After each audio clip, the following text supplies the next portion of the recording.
I've had a bit of a wake-up call recently to some of the flaws in the SJW community. Not that what they're saying is wrong, but that their approach is really unrealistic and in some cases self-defeating. While this may just come off as white mansplaining, I do have a bit of experience in this area, so please hear me out.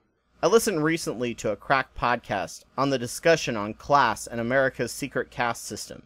It, like a few of their podcasts, caused a paradigm shift out of the bubble mindset I've been in, and made me see things from the outside. People claimed in the election that the PC culture was what people were lashing out against when they voted for Trump. This is a gross oversimplification that needs much deeper explanation to understand it, but it is part of the backlash that caused Hillary to lose, and part of it was from the approaches and expectations of millennial social justice activists thanks to the way internet bubbles work, and the fact that more and more people, not from educated classes, keep joining the internet daily, causing serious culture clashes.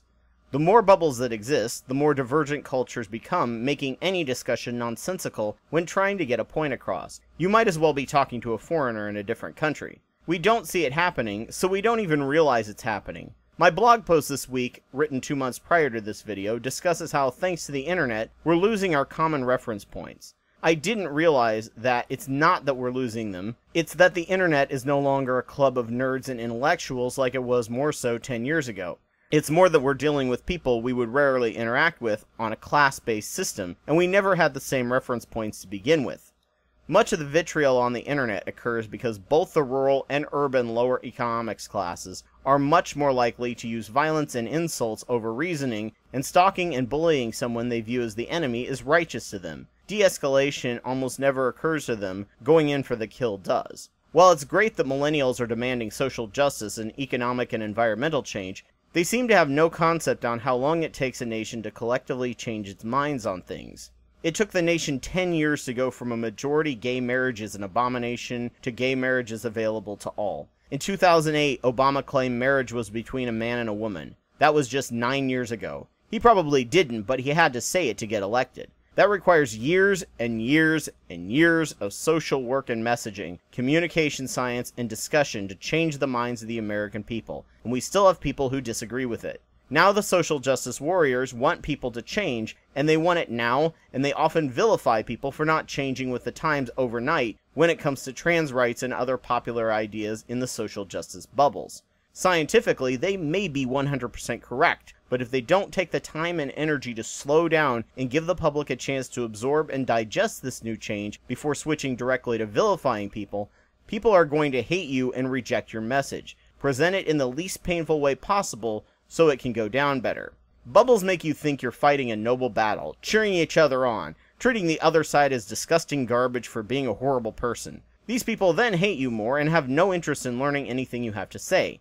Funny thing is, when it comes to class, is that you're more judgmental of people who look like you the higher the class you go. In the white, NPR listening, artistic, academic, and scientific middle class, referred to as the gentry class, you are a lot more forgiving of minorities and foreigners' bad habits and bad beliefs and prejudices, but you don't give your fellow white people of an economically lower class a break, and just assume they must be monsters because they have privilege and should know better. The class above you is viewed as frivolous, snooty, and too uptight. The class below you is viewed as trashy, undisciplined, mentally unstable, and hateful. This is true no matter the class you're in, and you almost never actually come into contact with people below or above the classes directly next to you. People in the lower economic class than the gentry are more racist about their fellow members of their economic bracket and lower, and view us as snobby elites, and they mentally lump us in with every economic class higher than them, even if we're also struggling financially. They see us constantly updating how we should interact with people and be more aware, snobbishly similar to how wealthy people have to keep up on the latest brands or expensive purse or yacht to show off their wealth and status.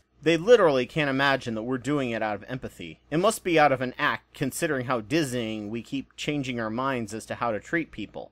Talking to other millennials, I realized that many of them became politically and socially aware at a time of incredibly fast change and intensity.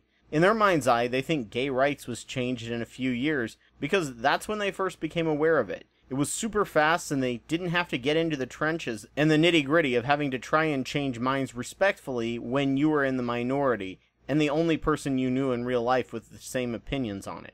I'm a cusp or Oregon Trail generation. a named micro-generation between millennials and Gen Xers who appreciates and experiences both the analog and the digital world. Millennials have no frame of reference about how bad homophobia, racism, and the environment was in the past. They don't remember the world without some form of internet existing. They don't remember how conservative the nation was from the 80s to the 2000s, and how much fewer people questioned the military when we decided to go to war. They have no context about how and why laws in the past were made, and why democratic lawmakers passed the laws they did that seem deplorable now, but were actually very progressive for their time, even though they had negative consequences long term through unintended consequences. They assume everyone has always agreed on facts and science. Entirely not true, nor were these facts easily available at all. You had the news, the library, PBS, NPR, and newspapers, and if the paper you got was liberal or conservative, those were how the facts were interpreted. News wouldn't cover a lot of minority or women's issues, because it just chose not to. Everyone got the same news for the most part, right or wrong. If your library or bookstore didn't have a book on the topic you were interested in, you were just out of luck. Even our encyclopedias were more error-filled and less sourced than Wikipedia. Only academics could get access to data, papers, and statistics, and they had to go through stacks to find these studies. Outlets like zines and independent papers and pamphlets were out there, but you had to know where to look and not be turned off by their message immediately before digging in deeper. In 2014, a year before it became law of the land, we generally thought that gay marriage wouldn't happen for another decade, but we still pushed on for that break in the levee we may find. We're currently at the most woke and aware of atrocities ever in the history of the world. Thanks to the internet and all the facts that are at our fingertips that force us to change our minds on core issues at a pace never seen before in history. They often don't realize that just 10 years ago, most people had to hide the fact that they were gay or atheist, even in some urban regions, for fear of losing their jobs or mistreatment. It was a long, hard struggle, and we used the power of the internet to educate. We knew we were a minority and the exception to the rule. We had to keep our heads down, calmly educate, go out of our way to treat people with respect who disagreed with us. You had to treat everyone you met as if it was their first time hearing about any of the arguments for atheism or gay rights. It was tedious and tiresome, but we changed minds. There were people who used humor and insults on some of the most close-minded famous vocal opponents, but the tactic for the average bystander was not to insult them, but to calmly educate them. Atheism and gay rights took long, humble repetition. There are some, especially in the coastal or urban regions, who might be offended that I equate atheism with oppression, as they may have no idea what it was like to be an atheist 10 years ago, or currently in rural areas, but atheism really still is a rather hated and distrusted minority in America. While we are rising in acceptance and lower discrimination, we are now just slightly more trusted than Muslims and only have one representative in Congress, while Muslims have at least two, and they're a lower population in the US than we are. While their parallels may not line up 100% with other causes, the tactics used by the gay rights movement was also used by many in the atheist movement, and both worked out quite well. It took me 22 years of my life to become an atheist out of a very strong evangelical Christian background, and a decade after that not to be homophobic. And it wasn't because someone kept beating me over the head with shouts of homophobic scum. It was calm compassion and repetition and facts. We got all excited about how good change felt. We completely lost sight of how much we had to spoon-feed our ideas to the public, and how difficult it was for people to change their own minds. People who are just woke are irate and feel an extreme sense of urgency, like the world is going to end if they don't go around freaking out about how fucked up the world is, even though it's always been fucked up, ever slowly getting better. Many fail to realize how long it took them themselves to turn from apathetic to woke, and are being actually hypocritical when they expect people who were indoctrinated into a culture even longer than them to change their minds right when they did. It's why so many were irate when Bernie lost. For them it seemed like the end of the world and injustice prevailing.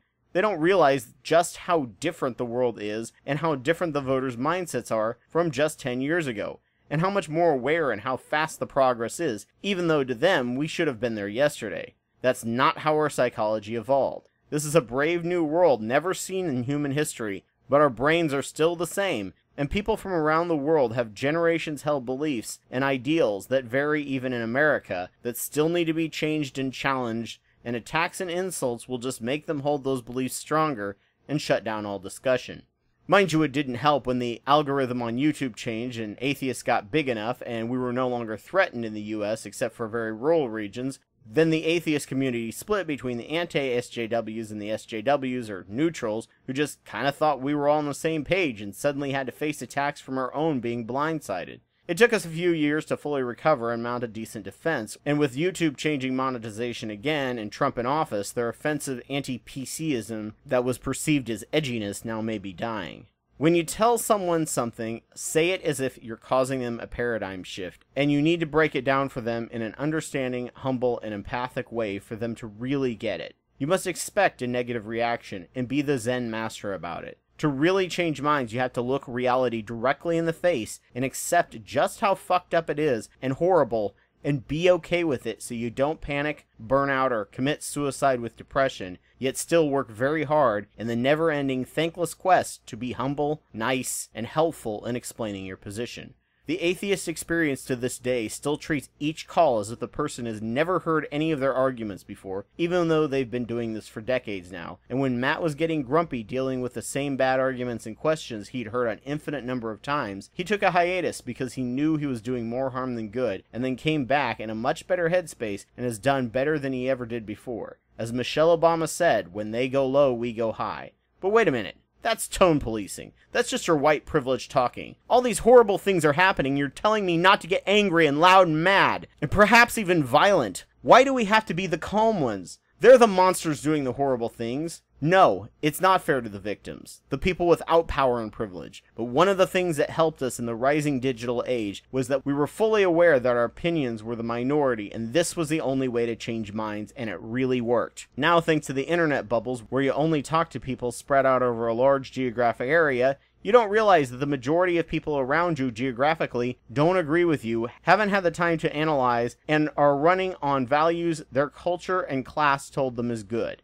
That is the major difference of how we made such an impact between then and now. They believe their values are good and yours are bad, and haven't had the time to question what they believe about it. It's not fair. It's never fair. History is filled with those without privilege having to bend over backwards trying to explain to people with privilege why they should have the same rights, because sadly, we live in a democracy, and while white males tell women and minorities that we gave them their rights, no, the amount of work done by women and minorities to convince white men with all the power why they should do the seemingly obvious thing of giving basic rights took literally centuries of non-stop, hard, painful, dangerous work. Roughly 4 years ago, I began reading Howard Zinn and listening to C-SPAN history podcasts, and I learned just how horrible my country was that my high school history just nationalistically glossed over. At the same time, the anti-social justice movement exploded, and I just got loud and angry and lost my center. People initially liked my channel because I was calm and collected, and able to explain things to anyone. Understanding what I was telling them was a hard pill to swallow, and there was no need to make it harder. Using offense as a scalpel and not a hammer.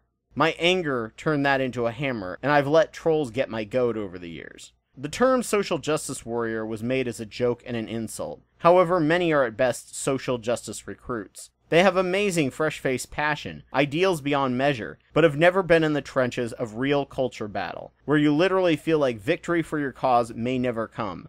But you keep going, tediously, thanklessly. You have to be hushed about it around the wrong people. You have to always be non-threatening, pleasant, take the high road, and treat everyone as if they probably never heard your arguments or your cause before, and perhaps never met somebody of your particular demographic. So you had to try very hard to be the representative of your entire group. Victorious warriors win first, then go to war, while defeated warriors go to war first, and then seek to win. Sun Tzu. The strategy is all wrong. They just assume the average person understands academic vocabulary and gets super angry that the world isn't changing fast enough, because everyone they talk to on the internet did, and so many others they encounter are offended and get defensive when called a racist, when they are sociologically racist, but in no way a racial supremacist like what the dictionary calls it. Know your enemy. Sun Tzu. Who is your enemy? Terrible ideas embedded in the minds of normal people. Many without the luxuries of being born into the era of insanely fast information, raised in an old organic culture of oppression. They aren't monsters, that's what human beings are like, and the older they are, the more stressed they are, the more depressed they are, the more desperate they are, the more geographically isolated they are, and the less education they have, the slower it takes for the mind to change from this organic oppressive culture that is based on valuing tradition and not necessarily facts. I feel like I need to do a series called Why Do Intelligent People Still Reject Social Justice, much like my series about why they still believe in religion, and just replace God with denial of facts, and use many of the same psychological mechanisms so that the social justice warriors will better understand what is preventing people from accepting what they're saying. That being said, people like Lacey Green saying both sides are the same is not even close to true. Their motivations are different, their tactics are different. SJWs are much more empathic, data-driven, and idealistic. Anti-SJWs are much less empathic, more pseudoscience-driven, more trollish, and cynical. SJWs want to see the world become a better place, and anti-SJWs either want the status quo, or to move backwards, or just want to see the world burn. These people are like the leaders of the anti-gay/theist movements. They're okay to attack, mock, and debunk, just like we did against the leaders against atheist acceptance and gay rights. However, the average person who disagrees should never be conflated with them, and they need to be treated with compassion and understanding. Your cause is right, your passion is amazing, but you need to use some of those academic studies that taught you what to believe to understand some anthropology of cultures, psychology, communication science, and tactics from social justice history. My best advice? Treat this much more like trench warfare as opposed to nuclear war. Look at how awful the world is with no sugarcoating, how awful it's always been, and realize that in spite of how awful it is now, it's actually better than it used to be, and still retain that passion and continue on with a daily fight, and don't expect change to come anytime soon. Learn to speak in the language of the average person, not just academics. Treat everyone like they're hearing this message for the first time, and it's going to blow their mind, break their reality, and they are going to get defensive. That's a natural reaction. Do everything you can to make them feel as relaxed as possible when discussing this, so if you disagree, they don't feel dogpiled or attacked. As Alda explained in his program on science communication, listening to the person you are talking to and making them feel respected is the job of the person trying to change another's mind. It is the job of the communicator to ensure the listener is following them. Often people's beliefs are incredibly logical but based on faulty premises or misunderstandings. Fixing these core misunderstandings can in the future cause them to change their overall beliefs in time, but you actually have to listen and ask questions from them. The internet changed everything, and it's changing society and the world so fast from one of organic isolation to one of fact-based, science-based, empathic connectedness. However, our minds evolved for the former, not the latter. Not understanding this is the biggest weakness of the social justice movement. I'm not sure YouTube is the place for this battle, like it was for the gay rights and atheist acceptance, as comments always start out hostile for the most part. Learn to be good at changing the human mind. Withhold your urgency. Yes, injustice is terrible and exists, but has existed forever, and with a little patience, perspective, and calm, it will allow much more strategic attacks than emotional urgency will. And you will then gain your true title as a veteran social justice warrior like so many before you. Thank you for watching this video. Please like, rate, and subscribe. Also consider supporting me on Patreon. And please check out my latest corresponding blog, which I mentioned in the video, called We No Longer Have the Same Reference Points.